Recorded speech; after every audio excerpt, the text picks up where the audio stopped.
everybody. This is Joseph Vogley of Stogely Films. I'm the co-writer, the director, and the creator of the new slasher sensation Specimen 6.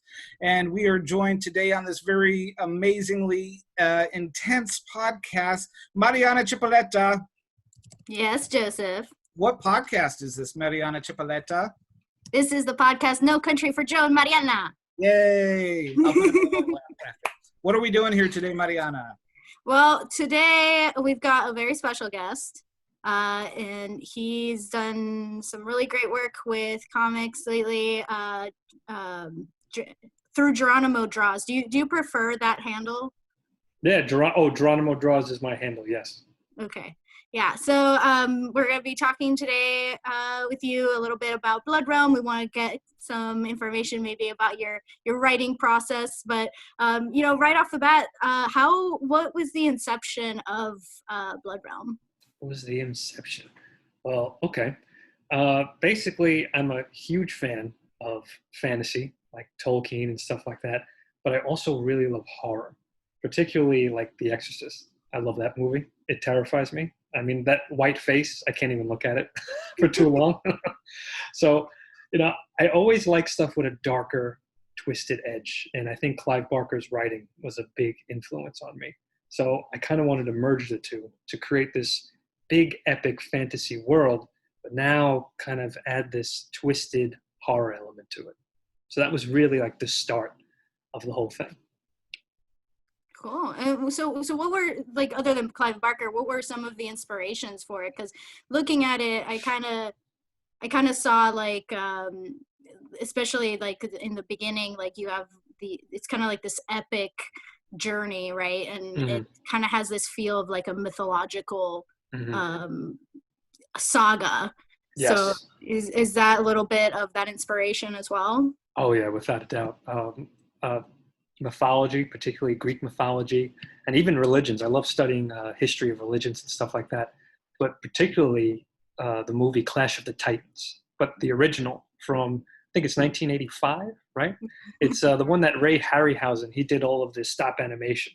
And the scene with Medusa really just floored me as a kid because, again, it had this fantasy setting, this mythological setting, but when we get to the Medusa scene, it suddenly turns into like a horror movie. And I was like, wait a minute, I wasn't ready for this. but I loved it. I just couldn't stop. And there's just something about the stop animation, the way it looks. Like, I love CGI, but when it's too clean, you lose that fantastical element, So that in particular, I love the look of it, and I love the feel of the otherworldly and stuff like that. But again, the horror, we see these ancient ruins. Like, the ruins themselves kind of tell a story, because I was like, what was here before Medusa? How did she get here? All this stuff started coming into my head. So I was like, let me just build stuff like that. That's really cool. Yeah. So speaking of world building, and Blood Realm seems to be extremely seeped in detail. And so I noticed that when I was reading the comic book, there's so much what it refers to other things that have happened just to get to the point where we are just from the get-go with the character of Meek and his journey in Volume 1. You build up a whole bunch about the Queen and how she had to go save her daughter by slaying these giant monster demon things and then their blood and everything. How long did it take to kind of build this mythology in this land before you felt that you were comfortable going into your first story? That's a good question. So basically, advice I give to people, I find, because I get asked that question a lot, is basically you really have to understand the world before you let your characters play. Yeah. So I needed to give the sense that this world of Blood Realm, the lands of Mordrin, is a lived-in world with history. But I didn't want to go too crazy, because then you're going to feel like you're reading a history book, So you just want to just give a little hint just to lay that foundation. You set the stage. All right, these are the rules of the world. And now we're going to let the characters play. I'm going to play with the characters. This one interacts with this, and then all mayhem breaks loose and all that. So the world is kind of like a sandbox for your characters to grow and develop in. Exactly. So do your characters do you also flesh them out, or do you let them kind of grow into their own in this sandbox? That's another good question. So there's some characters I feel like they need that background. So I'll spend a little bit more time. But then some characters, what happens is as I'm drawing it, suddenly they evolve right before me. Because I'm like, oh, like for instance, the Sisters of Silence. They looked totally different before I started drawing volume 1. Really? I mean, completely different. They were like Valkyrie Amazonian warriors with like war paint, Viking looking, really wild with like all these face painting designs. And then what happened was, as I was laying out a page, I just made these shapes just so as a placeholder. So like, all right, I got to draw them. So let me just, where are they going to be? All right, let me just make these shapes. Then what happened was I came back to that panel and I was like, I really like that shape. And then I realized like, let me see what happens if I put a little face in these shapes. And then I was like, that's it. These are the Sisters of Silence. Because now they had this ethereal, bizarre, eerie look to it because they kind of don't have a form. You know what I mean? So that invited like this whole evolution that just really just happened through the process.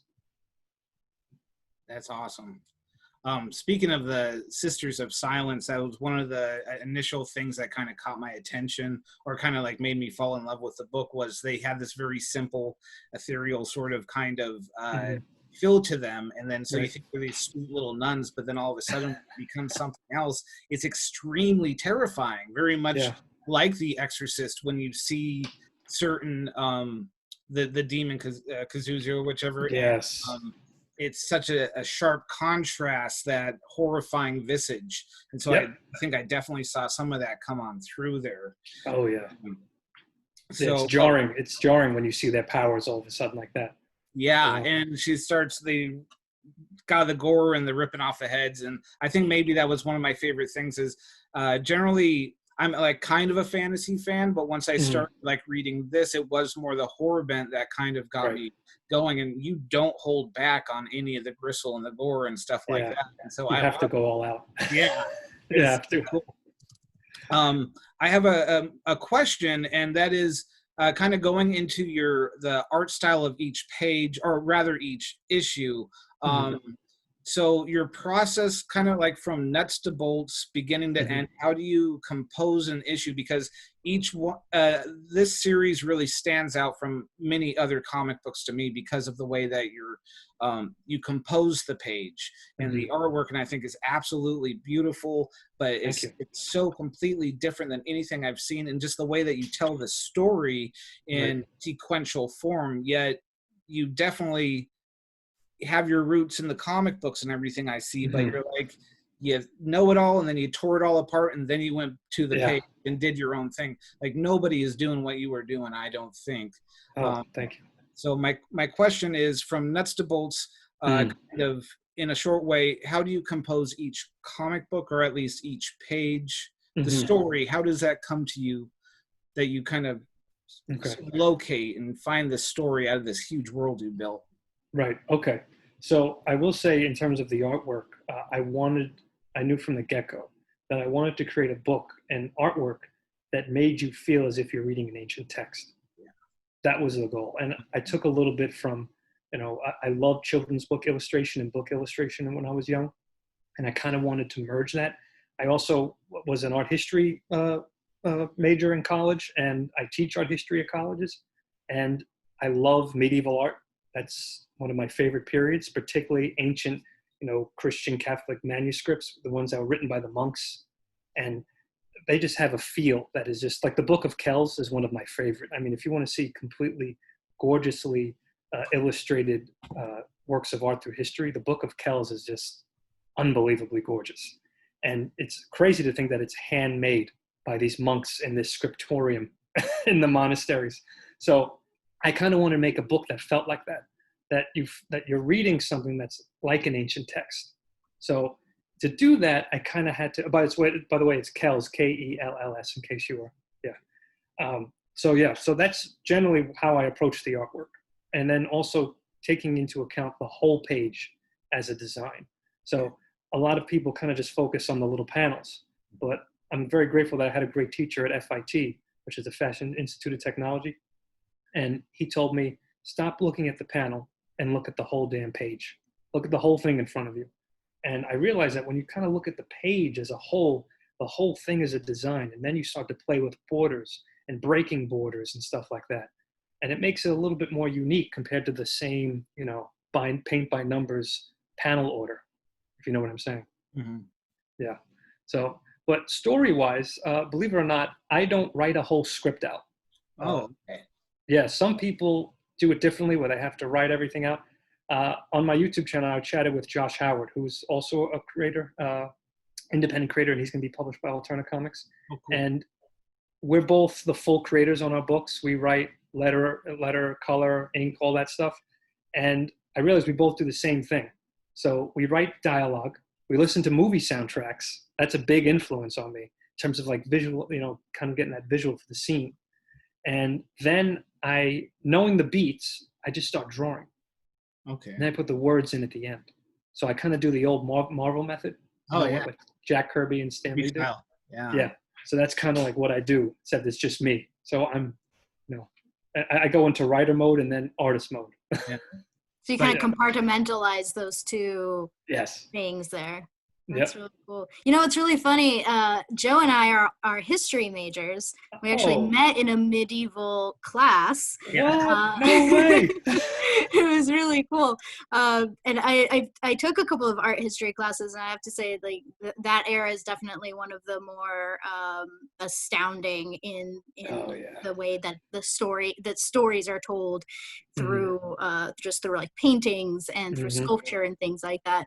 And you know, I felt that when I was reading your material, and I also felt it in the audio comic. Oh yeah. It reads really well in both physically and audio form. And you know, with playing with the borders and stuff, that kind of actually reminds me of I don't know if you ever read Mouse. Oh yeah. Yeah, I actually did a full report on Mouse in one of my history classes. That's awesome. And that was the greatest thing about it, was playing with those borders, and it adds to the story. And I think you do such a wonderful job with that as well, because it is really, really difficult to add that extra component in there. You're right, it is, because you know it has to be subtle, and you can't do it on every page. Some artists, they think, oh well, I'm just going to break the border, I'm going to do it. No, what's the purpose of breaking the border? Like you can't just do it for the sake of doing it. You have to think about, how is this going to affect the page and the design and the story? So that's the key. And you know, you have to be careful with, like you said. So absolutely. But Mouse was big for me, because as much as I loved superhero comics when I was young, I always just I was always inclined to darker stuff, always. And when I read Mouse when I was in high school, I was like, whoa, yes. And then it was black and white. Obviously Blood Realm is black and white, and we have a little bit of red in there. So that was big for me. And then of course, Frank Miller, Sin City and stuff like that. I love Frank Miller's work. And especially because he's a sole creator guy, and so was Art Spiegelman, you know, who did Mouse. So I'm attracted to guys who have, and girls too, who have their vision, you know, their idea of the story, and they're the sole creator. And I'm fascinated by that, you know, because it's their vision completely. So kind of that freedom from those bigger, like in comic books. And actually I did watch that interview that you did with Josh Howard, and what really took me was that, you know, there wasn't, by going into indie comics, you kind of break free from like when you were working at Marvel, you probably had some sort of feeling of having to conform, right? Yeah. I mean, when I saw what was going on at Marvel when I was interning there and everything, it's very difficult, because you know, you have to follow what they want, and it's also not your character. That was one of the big things why I wanted to do my own thing, is like, you know, I was freelancing for a while, working for other indie companies and stuff like that. I realized, like, if I'm going to put all my energy into stuff like this, I want to bring my own story to life. It was a great learning experience, though, you know, doing that. I learned a lot about myself, but I also really learned that I have my own stories to tell. So I should give energy, you know, put my energy into that. So speaking of your experience in kind of the big two over there, you're over at Marvel, what I over the last couple of years, I've fallen in love with Alterna comic books, and especially because it kind of draws back to my younger days of buying a buck or a $1.25 comic book in its newsprint, and you just Yeah. get to enjoy the hell out of it. It's all, and I've got Mhm. lots of issues of Alterna now. They're dog-eared because I keep going back just because it's fun, and I've been handing them out. And I'm like, it's $1, just have the comic books. I'll It's get how more. it's meant to be. It's Right? how it's meant to be. Trade That's them it. with your friends and just Spill coffee on it, share it. You know what I mean? Like, that's the point. Interactive. Yes, exactly. I think Yeah. the comic book industry is definitely, or fandom anyway, has definitely gone a lot, away from that quite a bit. Yeah, it has. I feel like because sorry, I didn't mean to cut you off there. Oh no, it's fine. No, because you know what it is about that stuff? I feel like it's almost like it's ashamed that it's comic books. You know what I mean? It's like the industry is afraid to say that, oh yeah, these characters are rooted in comics. Then you know what? Slap them on some newsprint, put them on a glossy cover, and that's it. It's like everything's got to be card stock. Everything's got to be elevated. Mm-hmm. But they're comic books. They're pulp. They were printed on pulp paper in the 30s. And I just feel like we need to get that back again. I absolutely agree in every way, and especially with. I mean, I'm digging the Alterna because it's got the quality. Plus, you can just throw it around and have fun with it and share it with friends. I mean, they got the digital and stuff like that. But for the last 20 years or so, it has been in the comic book industry, like kind of getting to a point where it looks really good, but the content has not been that great in the last 4 or 5 years. To me. And so you're like, well, I'm buying this fancy thing here. I can read it in 5 minutes because not much is going into things anymore. Right. And then risks. And risks. Yeah, nobody does. Right. No, you're absolutely right. I mean, I say this almost every time, but George Lucas said himself that Star Wars would not have been made today because no one would say, all right, here's some money, kid, go make this space adventure. Yeah. He says that all the time too. And I really connected with that because I shopped Blood Realm around to a lot of publishers first, and mainly the big ones. I mean, there's not a ton. And I had friends who knew editors and stuff, and all of them said that, well, this is, I don't know if this would sell. It's a risky book and stuff like that. Peter over at Alterna was like, wow, I've never seen anything like this before. I'm going to publish it. And it's his top title right now, and I'm very fortunate. I feel like that's the problem is that, when I do tell people like, oh, like, what's your hobby? Oh, I like to read comics. They automatically assume it's superheroes, right? Exactly. They don't think that there's anything outside of that. So, and you get kind of the same thing with movies, especially big franchises. People are expecting a certain beat to the movie. People are expecting certain things to happen. So if you're going a little bit outside of that, people maybe aren't going to grab onto it right away. But I feel like Joe and I strongly feel that that's not important. It's not important to grab a mass of people. It's important to grab the right audience. Right. Yeah, you have to. And that's the problem. Everyone's trying to please everybody in the story. But, then how do you take risks? You have to do bold things and make bold choices and, see art that, isn't the same from every other book. You know what I mean? It's like everything starts to look the same after a while. So speaking of, being allowed to take those risks, and Alterna picked you up. What exactly was what was the story, and how was your working relationship with Peter Simeti, who, just from what I've seen on YouTube and from reading the comic books, and I've been following the website for Alterna, I've really fallen in love with the publisher, and he seems like such a great guy. And but just from an insider perspective, what is your whole relationship with Alterna? Where did it start? And kind of how does it work being an independent artist working with that publisher? Sure. Well, it's great. That's the short of it, but it's really great because, like I said, I told him my crazy epic saga, and he was like, "This is nuts. Let's do it." And I was like, "All right, all right, we're doing it." And I was so psyched. But what really gravitated to me was the newsprint, because when I saw that he was bringing back newsprint, I was like, "Oh, hold on a minute. Like this is speaking to me here, because that's the core." And I believe in that model 100%. He believes in it. And again, the problem is people don't know how to take criticism. So like, like one thing about Peter is that he will recommend stuff and like just enhance your book. Never change your vision. So, you know, I don't know how other people may be with that, but originally, Blood Run was originally called Kingdom of Blood. Oh, And he was like, listen, can we just work on maybe changing the title? So I was like, I don't know, you know, but and we worked and bounced off ideas. And all of a sudden, Blood Run just clicked. And I was like, all right, that's it. That was also his idea to put in red in the comic. oh So wow. originally I was like strict black and white. It's going to be like an ancient manuscript. And I wanted old timey stuff. And he was like, I'm telling you, if we just put a little bit red like you have in the covers, it'll really pop. And I was hesitant at first, and then I finally did it, and now I can't imagine any other way.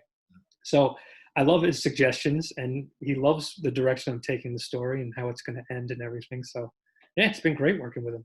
And he's just a great guy. He thanks his fans. I mean, for crying out loud, he thanks the readers. He retweets them and everything like that. Like his relationship with his readers is just it's a breath of fresh air. Great. I did notice that with Peter. I did have one tiny little back and forth with him because I read this issue of it came out on Wednesday. It came out on Wednesday, yeah. And I really dig that because that is kind of like it's a couple bucks and you get this just digest filled with it's all the anthology bits and pieces. Just here, have fun. It's just a comic book, you know, and toss it around. And there's one particular issue, and I remember at the time I was reading the newer series of Challengers of the Unknown because I was always been a big fan of that because I'm a big Kirby guy. And so they came out with this newer one, and I hated it. I was like, I don't know what's going on here. The art is all over the place. It was good in the first issue. It wasn't that it was bad art, but it was just like so inconsistent. Yeah. And the story was being pounded left and right, and it was just a mess. And then I saw this little short in it came out on Wednesday about this dude that was, I think, a fighter, a pilot in World War II, and he, I think, or World War I, but he ended up going through some time loop thing and then fighting off dragons and then coming into the future. And then the government nowadays like kind of teamed him with other people, other time travelers. And basically that was like, now we want you to go kind of figure out where, you know, how to stop these time portals from opening. And I was like, that's Challengers of the Unknown right there. And it was like probably exactly what I've been looking for a year. And so, but long story short, and so I emailed, or I did whatever on the Alterna website because I was like, is this going to be an actual comic book? And then Peter said, unfortunately, no. But the fact that he got directly back to me, just some nerd, and I thought, that's awesome. I'm like, it's okay that it's not coming out. I'm a little let down. The publisher himself said, sorry, buddy. I was like, that's so cool. Right, exactly. All those little interactions really mean a lot. They really do. And, you know, when we see him do that, meaning the creators, that encourages us to do it because attitude reflects leadership. And, you know, I love that he has that because that's how I treat my fans too. You know, I have a whole Blood Realm account where Lord Cyphus takes over and he addresses the fans and everything like that. So, awesome. So yeah, you have to have fun with it and you have to be good to your readers. I like that you're bringing that up. If I could just get kind of where I get a little passionate, I've actually kind of backed away from comic books other than Alterna and kind of, you know, staying involved because things were getting kind of mucky and ugly and everything like that. Yeah. And I think everybody that's been a fan their whole life, I'm 38 now. I've been collecting comic books since I was probably 5. And so I know comic books. I've lived it. I breathed it. I have 30,000 in my back, you know, room there. Wow. And I'm a big collector, but I'm a reader, you know, I don't just collect. Sure. Like, I think everybody saw that in the mid-90s where everybody started piling on and saying, oh, they're collectors. And now every time somebody hears that I like comic books, they're like, oh, I have like an entire run of Spawn from mid-90s. Do you want this? I'm like, no, thank you. No.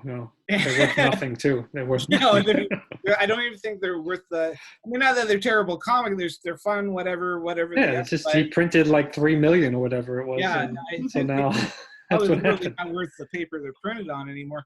But so seeing where comic books have gone, and I think we can see that in the sales. I was kind of invested more over the last few years until I just kind of got burnt out. But I was thinking like comic books are kind of going the way of the dodo right now. I don't see anybody trying to fix that until I saw Alterna. Yeah. I'm like, I see a guy that's trying to like loves comic books. This is like, this is the way to go about it. Get it back into the hands of everybody. Comic Yes. books here, right? And we need more like the Diamond distribution was kind of Yeah. stepping on everybody, ruining Absolutely. it. We've seen what happened there and kind Brutal. of the big changes. Finally, DC says goodbye, Diamond, and now Yeah. Alterna left too. Yeah. Alterna left. Oh, Alterna did leave. Okay, I didn't know Yeah. that. They were the first ones to go. They were like, we're out of here. Yeah, screw. Well, yeah, they were just kind of bullies over there saying it's our way or the highway. And so I guess I'm wondering if I even had a question in this other than from the what are your thoughts and feelings as far as where the industry is now and how do you think that this Alterna is kind of like a good way of saving it? I think it is. Oh yeah, I completely agree. Yeah, without a doubt. I think what we're going to see is a massive wave of new indie comics, a new bold wave of new creators, new voices, because I think people are seeing that you don't have to be connected to Diamond. You don't have to be connected to the big two or big three, I guess, Image, or Dark Horse, whatever they would be, whoever's the third there. You know, now with Indiegogo, Kickstarter, all that stuff, Alterna, people are seeing that, you know, they have there's a yearning for unique stories. And shops, in my opinion, have to get this kind of stuff in their stores and fill that up. Because if you just have the same type of superhero books with the same kind of art, and you know, it's not bold, it's not exciting anymore, it's dull. And in my opinion, the indie market, you're going to see a huge surge, a huge surge of unique talent and new voices and new ways of consuming comics and getting them. I think the way of dealing it directly, like how now you order directly from Alterna, like we spoke earlier, I think that's going to be the new thing. People are going to go directly to Alterna, or if their comic shop gets Alterna, they're going to go there, but they want something fresh, unique, and indie. And I think that's what's going to happen. So speaking of indie comic books, at this moment, what would be some of your kind of top independent books that are coming out right now that maybe that you think readers should kind of like want to point out, like, hey, these guys are doing something interesting? Yeah, this way. I definitely think for sure. I mean, they're going to be Alterna Comics because I think Voidwalker is awesome. If you guys love Spawn, I think you have a copy there, right? Yes, I do. I was going to show everybody. I'm also going to pop in. I'll do a little editing, but okay, Voidwalker right here. Oh yeah, I mean it's like Spawn and Blood Realm and Godfather had a baby. Yeah, it's wild, and I love the art. Christian Rossi's killing it. Spencer Desmond's writing it. It's a killer book. It's so good, and it's got demons and hell and all that fun stuff and big guns. It's the stuff you need on a daily. Yeah. And Gods and Gears is also phenomenal. Are you reading Gods and Gears? Yeah, I got a couple of those as well now. Yeah. Ryan Wynn is fantastic. He's out in he works at Valiant. He's a big inker. Okay, cool. And, and he writes the comic. Excuse me. And it's great because I love pulp. We were talking before too about The Phantom. It's one of my all-time favorite movies of the 90s. I think it ages like a fine wine. and Rocketeer and stuff like that. So I love pulp. And Gods and Gears, if you love that old school, you know, pulp adventure, that's the one. It's great. It's because you were talking about like Kirby stuff. Yeah. I think you would love Gods and Gears. Oh, unless you said you read it. I forgot. I have a couple that I just got in the mail, so I was planning on. Oh, you'll love it. Oh, it's a blast. It's just delicious old-fashioned escapism. It's great. Yeah. It's a lot of great stuff. All the alternative stuff is really unique. That's the beauty of it. They're all different. You have stuff for kids. Yeah, like Mighty Mascots. See, I could go on and on. I read all the Alterna now. It's hilarious. You know, I'm biased, I guess, now. But, like, come on. The idea that serial mascots come to life through a 3D printing accident, and now they have to face off against other mascots that were made. So right now you have evil video game mascots that came out, and the Mighty Mascots have to fight them. I mean, come on. That's like a 90s dream. Awesome. I love how Alterna is just kind of just saying, giving these creators their own voices. each like Psycho KO is this kind of Oh, it's weird, hilarious. like another one. Cartoon Network fever dream sort of thing. Oh yeah, it's Yeah. like Space Ghost, Coast to Coast kind of Yeah. vibe. Oh, 100%. Even the artwork. Yeah, Rob Feldman, he's killing that one. It's hilarious. Right there. And There what you I go. like about it is like there's something for adults, but kids can totally dig into these stories too, just for how Oh, wacky yeah. they are. And Yeah. so those ones I don't mind giving my nieces and my nephew at all. Oh, I would definitely. Then next for sure, Mighty Mascots give them. They will get a kick out of it. They'll read it while they're eating their cereal. I mean, it's totally like it's that kind of vibe. I think Mighty Mascots should be like a Saturday morning cartoon. It's hilarious. Fingers crossed, one of these days. Yes. Well, Trespasser got optioned. So Trespasser. Oh, really? That's yeah, the right comic. Yeah. Yeah. Oh, yeah. It's great. Yeah, the writer of Wonder Woman, the Wonder Woman movie, he got the rights. That's so awesome. Apparently, he's like penning scripts. So we'll see. Yeah. Yeah. That one. Yeah, people are taking notice of Alterna and all that. I'm glad because I hope that it makes a big change in the comic book industry as a whole, that people can start to say like, you know, it's not this small little click collectors thing. It should be in every gas station, because when I started collecting, I'd go to the 7-Eleven and pick them up. I'd go to the Five and Dime and pick them up. Sure. You go get them anywhere. Grocery store. That's where I would get them. Grocery store, they had them all My over. mom would get it for me to shut me up when I was a kid. Right? Yeah. Yeah, I mean, it was a big thing for me. My dad would pick me up. We'd go over to the comics place downtown, but if they didn't have what I wanted, we'd go somewhere else and we'd find it somewhere else. But there you go. Nowadays, you're kind of relegated to hopefully the comic book store, if there's a comic book store around. There's not even that many around. It's a shame, but we'll see what happens. We'll see. So, Mariana, do you have any other questions for Robert at the moment? Probably a million about Blood Realm. You should get But I will. I think that I'm not qualified to ask until I've completed reading what's out there. Oh, I don't think that. Well, because some questions might be answered by something I haven't read yet. That's a good point. I don't know. So, okay, so I do have kind of a geek question, since we'll kind of like wind down here. So Volume 1 and Volume 2, they, well, from the get-go, you've already established that this is a very, very old land and that so much stuff has already happened. And the first, what my big question is, I got the map here, I printed it out because it's such a cool map. And there's so much stuff that happens in the comic book that I kept referring back to the map as I was reading. Great. Go back to Volume 1 and I'd be like, wait, didn't he just talk about this place over here? Yeah. So in the first volume, the character Meek and the Sisters of Silence, they have a very kind of small, like it seems like a huge journey in the comic book, but then I started looking at the map in comparison to other stories. And so if you see here, Meek's journey is just right here. That's it. Yeah. That's it. And it's out of like, there's all this stuff. Like, I don't even think you've covered Dragon Summit so far. And that we just discussed it briefly. Okay. So, that's it. Does that end up taking a place in any future? Volume 3, we hear more about the fate of the Dragon Summit. Oh, awesome. So, and I've noticed that in the second volume, which is I'm trying to remember the Olek. Oh yes, Olek. Everyone loves Olek. I don't know if he's so cool. Yeah. I love Olek. That's awesome. And then he goes to the tether and the other realm and stuff. Yeah. Get crazy. I'm like, wait, this map isn't even this map. There's this whole other thing going on here. So his journey is a bit larger, and it goes, I'm trying to get over here. Yeah, from Satria all this way here to the Hollow Fortress.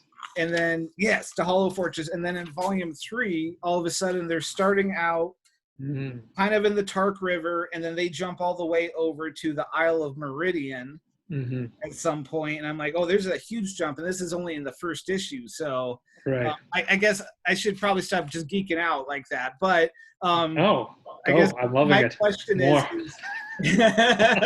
my question is this looks like it cuts off. So how much more Blood Realm of the world is there? Yeah, that's a good point. Yeah, I guess I left it like that just in case. I guess I could, if I get more volumes in, to see what's beyond. But believe it or not, you're going to see what's beyond. That's awesome. In the very, very, very last So we're in the third volume now, Mhm. and I don't want it to end ever at this point.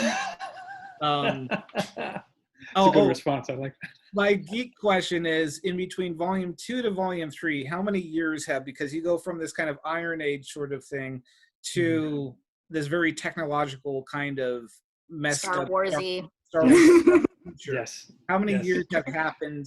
And there's a recurring character that shows up. I don't want to say who, because when I saw that, I almost pooped my pants. I knew it. I knew it. So how many years take place in between volume 2 and volume 3? A millennia, 1,000. 1,000 years. 1,000 years. Yeah, and I did that because, you know, I wanted to keep things exciting for the reader. Yeah. You know, each volume is completely different. Like they're set in the same world. Like you believe, oh, it's the lands of Mordrin still. But I wanted each one to feel unique from the other, you know, because again, then I don't want things to get dull. I don't want things to get tired out, you know. So the first one we have the journey. The second one we have the dungeon crawl, and the third one is our space opera. You know. Awesome. I love how they're so different in between volumes because you don't know what's going to happen in between them. Right. When I saw that, I was reading the bigger book of volume 2, and I got actually I was rereading volume 1, and at the very end of it, it gives you that little sneak peek of volume 3. Yeah. And I saw was like robots. What the hell's going on here? And so I didn't want to wait to get my other ones in the mail because I have to wait till next month. So I bought the digital version of the first issue. Oh, nice. I got to read this right now, and I loved it. And so, good. I'm glad. I can't tell Mariana about it yet because she still needs to read it. Yeah, that one I'm having an absolute blast with the third volume. I mean, if you guys couldn't tell already, I'm a great big Star Wars fan, and you know, I just wanted things to like, you know, all right, now I could tell my dark Star Wars vibe story. Like now I did it with Lord of the Rings. Now let's bring it like into my Star Wars world, because Star Wars was huge for me when I was a kid. That's really the series that helped me jumpstart my imagination, not just with the movies, with the toys. The simple act of playing with action figures. I keep my toys, but like I will never get rid of my Star Wars toys. Like that, they're in a box. Play with them once in a while. Gotta give them some air. Yeah.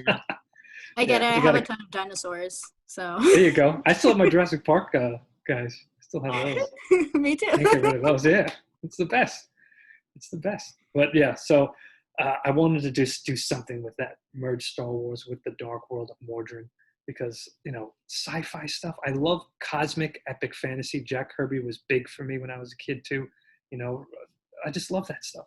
So just to be able to do that in my own type of voice, in my own language in a way, that was really exciting.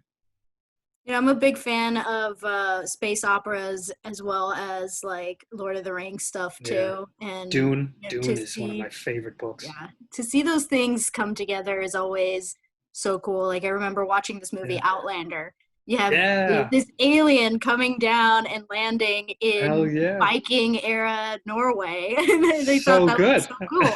Yeah, it's badass. It's a fine balance, and I can't wait to read the third volume because I want to see how you did that. I think you're gonna enjoy it. So good. Well, I would hope you would market it that way. Yeah, exactly. So I have one more question, then I'll just hand it off to Mariana for her to kind of ask whatever, and then we'll finish off things.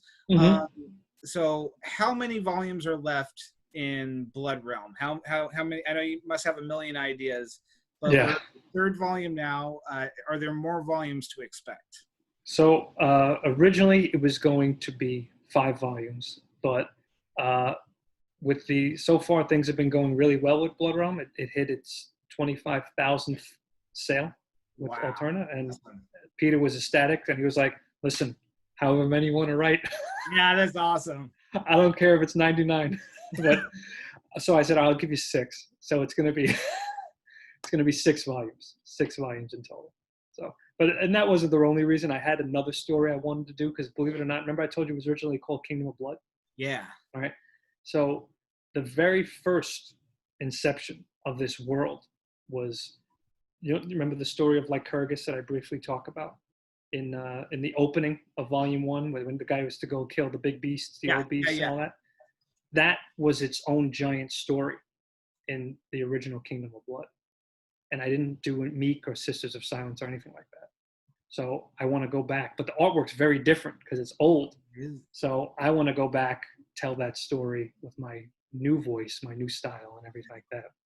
So, yeah, that's going to be... Okay, now I'm going to geek out. Because I was actually going to ask, like, is there more to that? Because that's really what drew me in. And I really would love to see, like, that whole story fleshed out more. And I'm so glad. Okay. Because I'm, like, literally on, like, page 15. So the fact that, like, I'm happy now. Because now I'll finish Keep going. Okay, good. If not for anyone else, for me, please. Yes, no, you got it. Done deal. Yeah, I'm so glad because I wanted to tell like a dark, like fairy tale for that opener, and I wanted to give that vibe. So, and I had so much more to that story because then I had already drawn out and fleshed out each of the old beasts that he slays. So, good. Okay, done. Great. So I guess that was my last question there. Nice. Okay. We'll kind of, I guess we'll just wrap things up. Otherwise, I could keep geeking out about just small things here or there. So I did want to plug. So you do have your website as well. Yes. That I visited. That's what was that again? RobertGeronimo.com. Yeah, that's where you can get signed copies and stuff like that. I'm going to try and make them again. I did handmade little statues of the sisters. I made them look like ancient little like relics, stuff like that. So I'll probably make them again. They just take some time, but I sell those up there, and signed comics and some original art I put up there. I saw the original. Actually, I'll ask one more question because I'm just crazy. Please, yeah. Go ahead. I'm honored. In the third volume, and it's about that original art because you did a picture of, and I watched the video of the Shrive, the cyber. Yes, the Shrive. Yeah. Those things are so cool. So, and then I watched the video of you. I just instantly am like, that's one of my favorite like monsters of the book now. Since reading the first issue of Volume 3 the other day. I don't think I have a question about it. I just want to say they're like bad. Really, thanks, and man. I think I might end up pulling out my wallet to buy that piece of artwork that you did because it's beautiful. beautiful. Awesome. Thank you. Yeah. I have a huge fear. So that's the thing. You have to put every bit of yourself into your work, and sometimes with the horror, I'm like, all right, how much can I take where I don't want to draw this? Yeah. So I've got to push myself. And when I was a kid, I would always have these recurring dreams. I would wake up holes all over my face, my flesh, my arms. And I remember vividly, I would have this dream. I'd wake up like, oh, not again. And I would just be able to just right through. And they stopped after a while. But the feeling of that. So I was like, you know what? That really disturbed me. This may disturb someone else. So I did that with the Shrive. That's why their faces have those holes and the plugs that come out and everything like that. And then there's these floating torsos. So, yeah. I'll edit in a little picture right here to show everybody. It does. That is one of my fears. I think it's like called fear of holes or whatever. Yeah, it's a phobia. I don't know the name. It grosses me out. I used to have dreams like that too. You look at your hand and there'd be holes all over it. Right there. I don't know what the hell. I look at it, my skin crawls when that happens. Same. Oh yeah, yeah. I literally shiver. I think it might be from Star Wars for Return of the Jedi. That pit. What is the? Yes. Whatever the pit's called. But ever since I was a kid, seeing that pit grossed me out just because it was like this whole thing. I don't know. Yeah, that could be it. Maybe. Yeah. So all right. So Star Wars gave me the phobia. Yeah. Gave me creativity and a phobia. Nice. I'll take it. All right. Well, we'll call it a good episode. Thank you so much for joining us on this. And I can't wait to get this. I'm going to buy everybody Blood Realm for Christmas this year. And that's fantastic.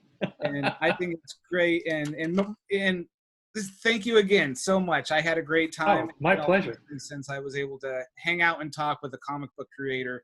And I'm blown away. Mariana, do you have anything to say in any of the languages of romance that you know about sending off our viewers? French, Spanish, Italian. What do you got for me today? Okay, how about I'll go with Italian. Roberto, grazie per essere sul nostro canale. Oh my goodness. Right? Yeah, she gets me every time. What does that mean? Prego, it just means, Robert, thank you for being on our channel. All right. Prego. Thank you so much, and thanks for joining us again on this episode of No Country for Joe and Mariana. And we will see you again very soon with much more content and much more cool stuff. Awesome. So thanks again, Robert. Take care. Thank you.